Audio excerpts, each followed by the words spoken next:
They say Hatshepsut was the first woman to ever rule Egypt, but here's a secret: she wasn't. In fact, there were many women before her who sat on the throne and issued orders just like any male pharaoh would do. So today, we're going to take a journey back in time and discover some of the most powerful names from Egypt's female royal lineage. Well, it's pretty much like a newspaper article, but instead of printing out the latest news, they listed the names of the kings in order of succession. And this tradition began as far back as the First Dynasty. So who was this mysterious woman who made it onto the list? We call her Mernith. Her name probably means beloved of Neith, and she lived around 3100 BC. Back then, Egypt was just getting started with their whole civilization thing. They were still working on putting together the pieces of the puzzle. It was during this time that King Waj, yes, his real name was Waj, decided to wed the beautiful Mernith. He loved her dearly, and together they had a son named Den. After a few years, the king died. So when King Waj died, Den was too young to rule. So in stepped Mernith, the king's widow, ready to take charge and keep everything running smoothly. Now let me tell you, she wasn't just any ordinary queen. Oh no, she was a force to be reckoned with. She took her role as regent very seriously and devoted her time to making sure that her son's realm thrived, even though he couldn't handle the job himself yet. To prove how powerful she really was, historians found grand tombs built in her honor in Abydos and Saqqara. These weren't your run-of-the-mill graves either. No, sir. They were decorated just like the tombs of kings, showing us how important and respected she was in Egyptian society at the time. Some scholars even argue that she didn't just rule as a regent, but as a full-fledged queen. This might seem controversial, but they have a good point. You see, in the Palermo stone, which is basically like an ancient Egyptian record keeper, Mernith's name appears right among other male kings. It doesn't mention her as a regent or anything like that, just her name in the same breath as these male rulers. Plus, she held the prestigious title of Mother of the King, which implies that she had a special connection to the throne. But if she wasn't considered a queen, why would they call her the Mother of the King? It doesn't make sense, and that's not all. She also had another title, Beloved of Neith. Now, Neith was a major goddess in Egyptian mythology, representing everything from magic to motherhood and even war. Imagine being called the beloved of a goddess. That's like being Beyoncé and Adele at the same time. So, given all these clues, can we really say that Mernith was nothing more than a mere regent? I think not. All the evidence points to one conclusion. Mernith was indeed a true queen, a pioneer for female rulers in a world dominated by men. But don't worry, this is only the beginning of our tale because there are more powerful women waiting in the wings, eager to show you what they're made of. So buckle up and get ready for an adventure through ancient Egypt where the ladies weren't just ruling the roost, they were running the entire kingdom. Next up, we have Khentkaus, a true boss lady who knew how to work the system to her advantage. During the Fourth Dynasty, King Menkaure decided to marry his daughter Khentkaus to Pharaoh Hatshepsut. Yes, Menkaure was the pharaoh at the time, but Hatshepsut was his chosen successor, kind of like a designated heir apparent. However, when Hatshepsut passed away without producing a male heir, the throne was thrown into a bit of a pickle. You see, at this point, Khentkaus was already married to King Userkaf. The situation was complicated, but she was quick to step up to the plate and take charge. Even though she wasn't the typical next in line, she took on the role of regent for the next 9 years until a new pharaoh could be established. Talk about being a natural leader, and Khentkaus didn't just sit around waiting for things to happen.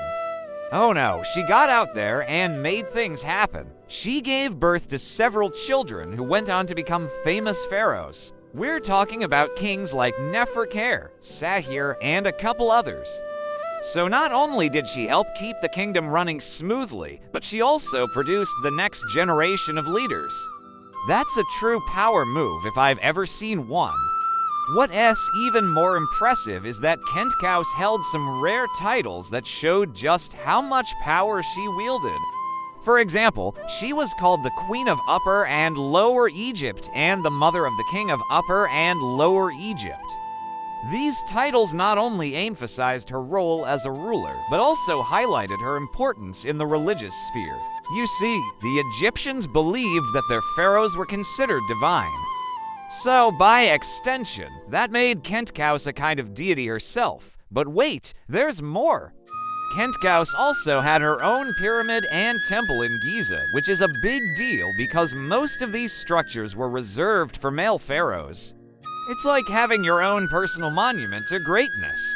To add to her legendary status, Khentkaus was mentioned in an ancient Egyptian papyrus known as the Tale of Khufu and the Magicians. In this story, she uses her knowledge of religion to help solve a problem for her husband, King Khufu. It's a testament to her intelligence and resourcefulness. The title Rajadet is a combination of 3 Egyptian words, Ra, Ta, and Chet, which when put together mean king's daughter. This title highlights her bloodline and connection to the royal family. In conclusion, Khentkaus was a true trailblazer, a woman who defied the odds and made her mark on history. She wasn't afraid to take charge when times were tough, and she used her intelligence and influence to help solve problems and make things better for everyone around her. And now it's time to meet the one and only Hatshepsut, the queen who started it all. You see, when her husband, Thutmose II, kicked the bucket, Hatshepsut stepped up to the plate and took over as regent for her stepson, Thutmose III. She ruled like a boss for 21 years and even declared herself pharaoh. And let me tell you, she earned that title.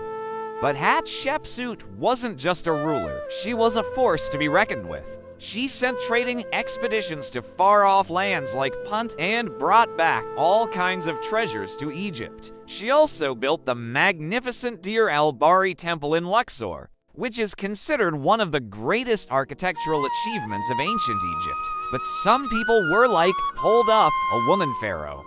Not so fast.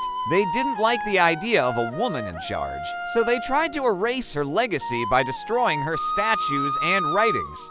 But guess what? Their plan didn't work. Hatshepsut's memory lived on and inspired generations of people to fight for equality and justice. And here's the thing, Hatshepsut wasn't just a badass ruler. She was also super smart. She used religion to her advantage, claiming that Amun, the supreme god of the Egyptians, was her dad. Talk about a divine connection. She also sported the classic pharaonic beard, a symbol of power and authority.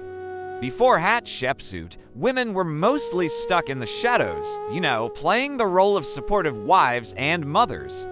But she shattered those expectations and showed the world that women could be strong, intelligent, and compassionate leaders. Hatshepsut wasn't just a pharaoh. She was a queen, a mother, a strategist, and a legend. She paved the way for future female rulers and showed them that they could achieve anything. You see, ancient Egypt wasn't all about pyramids and mummies. It was also about the incredible people who lived there, including the many powerful women who shaped history.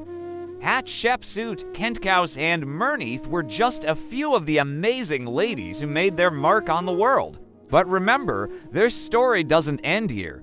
Their legacy lives on in every woman who dares to dream big and break the mold. So keep their memory alive and use their stories to inspire you to be the best version of yourself.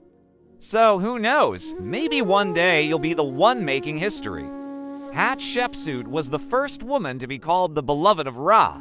This title meant that she had a special connection to the sun god and was blessed by him. Hatshepsut also commissioned the construction of several temples dedicated to various gods, including Amun, Ra, and Hathor. Thanks for watching. If you enjoyed this video, please hit the like button and subscribe for more updates on fascinating topics. Your support means a lot to us and helps us continue producing quality content.